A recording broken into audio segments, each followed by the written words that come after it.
So I want to learn what life is for. I don't want much. I just want more. Ask what I want, and I will sing. Everybody? I want everything. What? Everything. So do you? Yes. Really? How many people here want everything? Dr. Laura's saying no. What is it you don't want, Dr. Laura? I don't want illness. I don't want lack. Yeah. Okay, so how many want everything that's good? Okay, that's very smart of you. So this is our final Sunday in the month of November. Did everybody have a beautiful Thanksgiving? So our theme this month was about knowing, intuitively knowing. And this idea of I want everything. My lifetime, I've pretty much had a lifetime of wanting.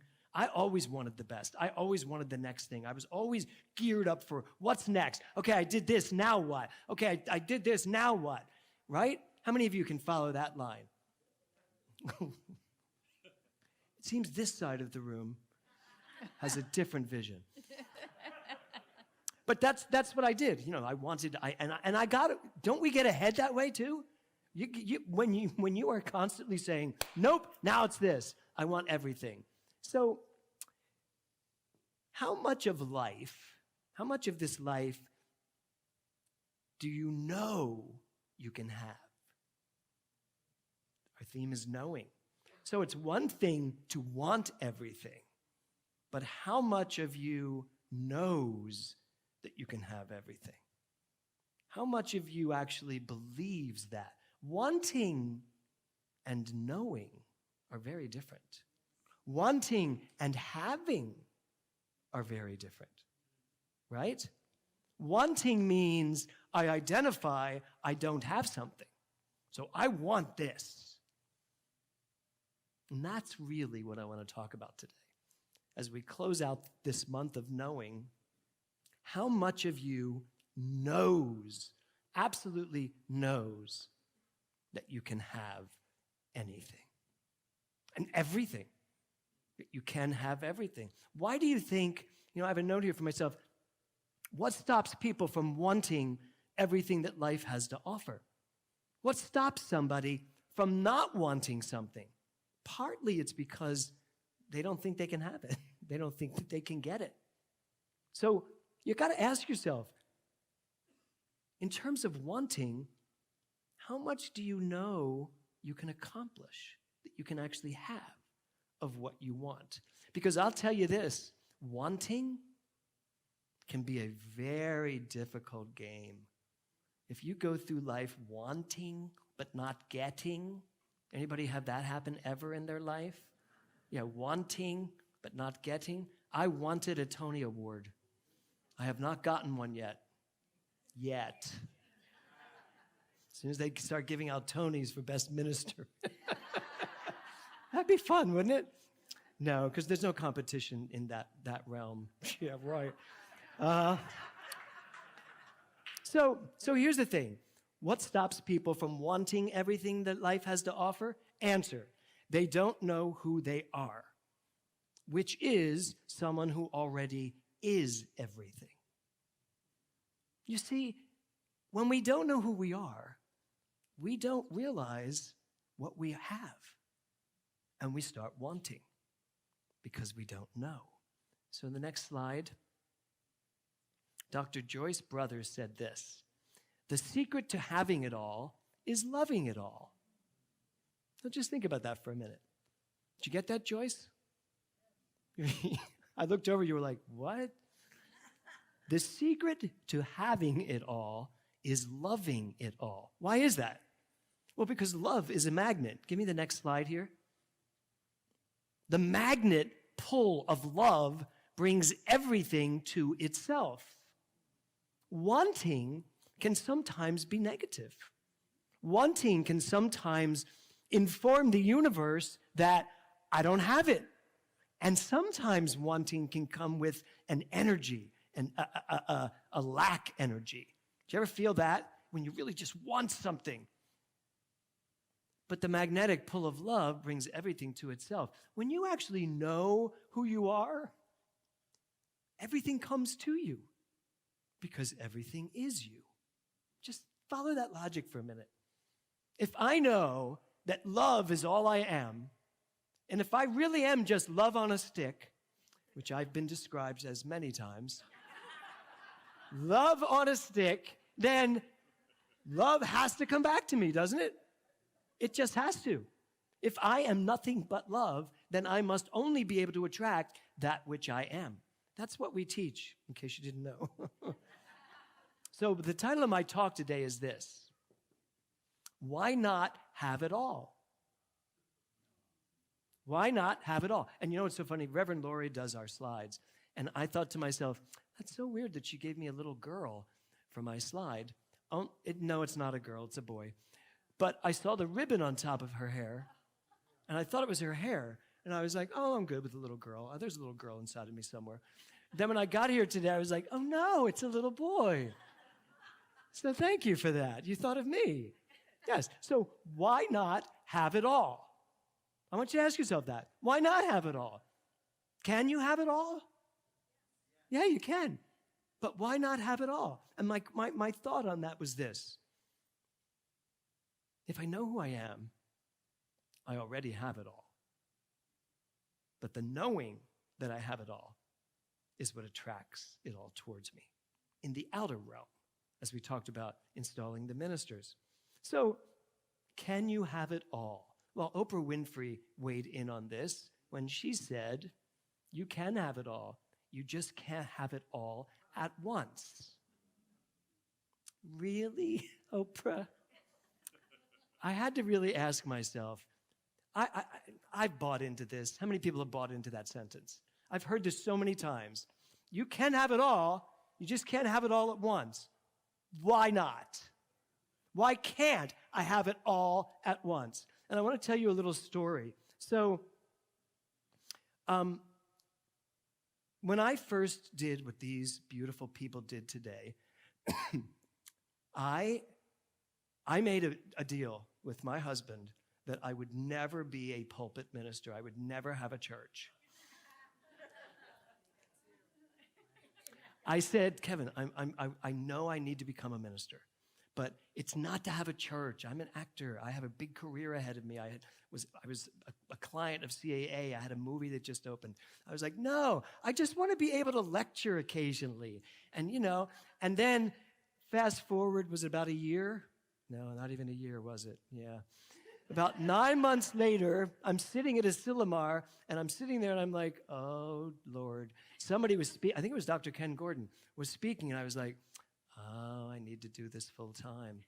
And I called him on the way home, and I was like, Kevin, I think I need to open a church. And he went, no, you don't. And I said, no, I really do. I really think I need to open a church. But it wasn't that I needed to give up everything. I wanted to have it all. I was determined to have it all. So that meant open a church in a theater. So we opened the NoHo Arts Center for New Thought in what became the NoHo Arts Center because Kevin and I bought the theater. And we decided to buy the theater and start producing plays and musicals. We had a full acting company, full series, every full subscription every year, 5-6 shows a year, and a ministry. And what was funny was when we opened the church, the theater side supported the church. We made the money on the theater side, and the church started with 20, 30 people. Within 4 or 5 years, people from the shows was like, what do you do on Sunday? Why can't we rehearse on Sundays? Well, I'm the minister here. And they'd start coming, and before you knew it, the church was huge, and the church supported the theater. But they were enmeshed. But the reason I'm telling you this story is because there was a moment in my ministry where I had a sponsor with CSL. At the time, it was Religious Science International. And my sponsor came to meet the board of trustees. And without me knowing what she was going to say, she said to the board of trustees, I really think that you need to help Reverend James understand that he can't do both things. That he can't run the theater and the church because he's always cheating one half of it. And I'm sitting there going, what? And so she left, and we were very respectful. And I said, so guys, let's talk about this. I said, how do you feel about that? And they went, no, we're good with this the way it is. And I thought about it, and I thought, there are people out there. Dr. Walker, my mentor, he basically told me, pick an aisle. Are you going to act and sing and dance and direct and write, or are you going to be a minister? Now, he did that because he was a Las Vegas, I was just about to say showgirl.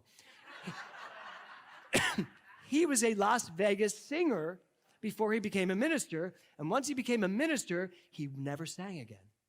He said, it's one or the other, unless we made him. When I got there, I finally said, you have to start singing, at least at your, right? At least at your doctorate, he sang. So for me, I could never really understand the need to say no to something and yes to something else. Why not say yes to everything?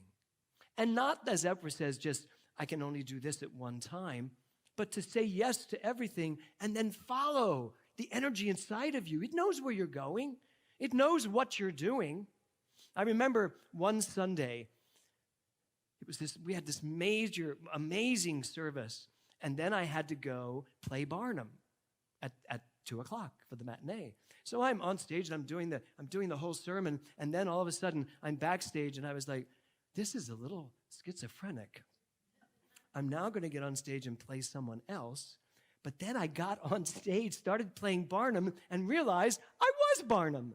That P.T. Barnum was actually saying the same thing I had just said in church. And I was like, maybe that's why I picked Barnum to do, because it's metaphysical. So as you sit here today, I want you to ask yourself, what have you put along the side because you somehow thought you couldn't have it all? What have you let sit in idle while you were doing something else? I believe that we are complex, divine human beings, and that we have way more in our ability to be and do and experience and express. I believe that there is an infinitude, if that is even a word. Thank you. There is a plethora of ideas for each one of us to step into. And we have to stop letting people tell us that we can't have it, we can't do it, or we can't be it. Why not be a trailblazer? Why not change things? Why not change it up? I love this song. This is a Barbra Streisand song, and Francesca sang it so incredibly. You know, I want to do this, I want to do that, I want to do this, I want to do that. But you know what? We've got to get past the I want to. We have to be willing to say, I'm here to do it now. So what is that for you? What is that thing in you that you are ready to do? There's something in you that knows what it is. If you could give me the next slide. If you know you are everything, then you already have everything. So there's no need to want anything. How do you feel about that? There you go. Yes. If you know that you are everything, and you are everything that you could ever possibly want or desire, then you already have everything. And here's the deal. For me, when I come from that place of already having everything, knowing that I am the breadth and depth of the divine, it's a lot simpler and a lot easier and so much calmer. When I can surrender to who I really am, now I just speak my truth and do it. And I'm not worried about the outcome, because the minute you're worried about the outcome, you're already destined to have not a good outcome. You don't worry about it because you understand it will unfold perfectly. Look at how this unfolded. from a phone call with Dr. Joe, where I'm just saying, yeah, I'm probably going to open a church in Palm Springs in a year because I have so many members that have moved out here. I said, but I know you're going to retire. And he just says, why don't you come here? And I was like, that's never going to happen. And it just unfolds because I believe you just stay fluid and you stay awake and you stay conscious and you are willing to hear what the universe is talking about. Because if everything already is, my job is to just join the is-ness of it all. I was like, how are you going to end that sentence? So Ernest Holmes said this: life is greater than you have ever known it to be. Just think about that quote for a second. Life is greater than you have ever known it to be. We got some work to do with what we know. Life is greater. My life is greater than I've ever known it so far, and my life is pretty great. I have an amazing husband. I have a beautiful home. I have gorgeous children.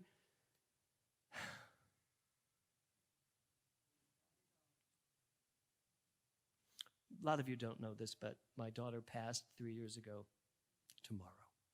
And she was in a car accident that happened on the 25th, which this year was Thanksgiving. So it's been a challenging week. Challenging only in the missing her, not in the spiritual knowing. And I do have it all. And there are people that sometimes look at me and think sad things for me. Losing a child, it's just unthinkable. But you know what? That does not take away from me being able to stand here and say, I have it all. I still have my daughter. Who she is and what she is to me and the relationship we have with her does not change merely because she decided to move forward at a much faster pace. That's sometimes what I say to her. I'm like, really? You really thought this was the right time? But she did. Life has moved on for her, wherever she is. She's probably right here today, because I can tell you about 1, 2, 3, 4, 5, 6 rows back, 7 rows back, that's where she and I would sit every August when we'd come to church here. We would stay at on Portola Avenue at the, what's it called? Desert Willow, every summer for like 12 years. And she would come to church with me every Sunday. Kevin would stay in bed. because he was on vacation. And Will would stay in bed because, Dad, I'm a boy, I'm not going to church. And Nora and I would come to church. So yeah, she's as much a part of this room as I am. So life is greater than you have ever known it to be. So I guess the important question then to ask yourself is, what do you know?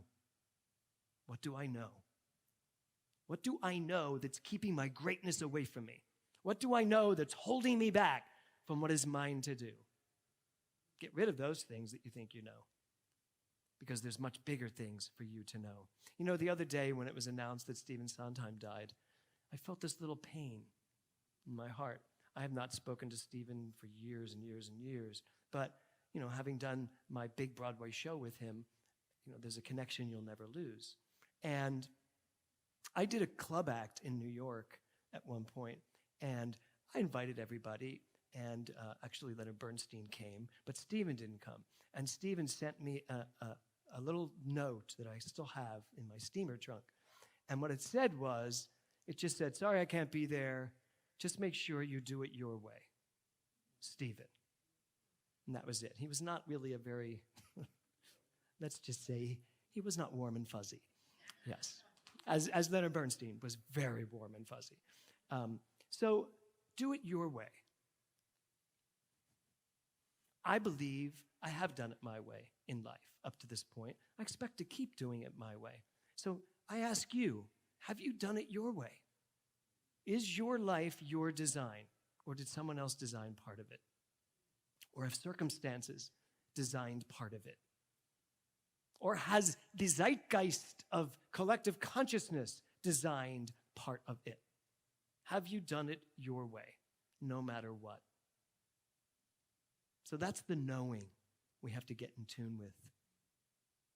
So I have a quote for you from Mr. Sondheim. This is from Sunday in the Park with George. Stop worrying if your vision is new. Let others make that decision. They usually do. Just keep moving on. So today's my first day as the spiritual director of this center. Seriously. I'm not part-time. I'm not just the fill-in until something happens. No, today is my first day. Seriously standing here. Thank you. And what I want to say is this. We need to keep moving on. This is not suddenly, okay, we're all set now. No, we need to move on. And I need to stop worrying whether or not what we're doing is right or wrong, because I don't really worry about that. Stop worrying if your vision is new. This is a new vision. Every day we wake up to a new vision if we're willing to wake up to it and live it. And I love this. Let others make that decision. They usually do. There's a lot of opinion. Have you noticed that? There's a lot of opinions in the world. But we need to keep moving on. We need to keep taking Ernest Holmes and expanding him, understanding him, and then understanding more of him by understanding what we now know. And that's my ministry. That's what I want this center to be, a beacon of light, like this shining ball of light in the middle of the desert, saying those people are really moving on. They are taking what we've learned and they're taking it to the next level. That's what Ernest Holmes asked us to do. In fact, I say this all the time, he said if we were still trying to just read what he wrote 100 years ago, we missed his point. And we still do. We just read what he wrote in 1927, which is almost 100 years ago. And it still has validity to what we live today. But there's more. There's always more. Always, always, always more. More to do, more to be, more to have. So my vision is for us all to keep moving forward and not get laden with arguing and confusion and trying to hold on to something that may be a little antiquated. It's time for every mind in this room to open up, to surrender, Dorothy, to surrender to something inside that knows. And my final quote today is also from Mr. Sondheim. Look at what you've done, then at what you want, not at where you are. Just keep moving on. Look at what you've done so far with your life. Then feel what it is inside of you that is called the desire to do more. Don't look at where you are. That just tells you what you've done so far with your mind. Just keep moving on, past. And the next slide. Anything you do, let it come from you. Then it will be new.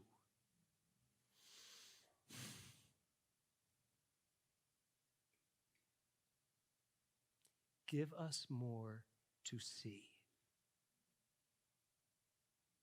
I promise you, I will give you a lot to see.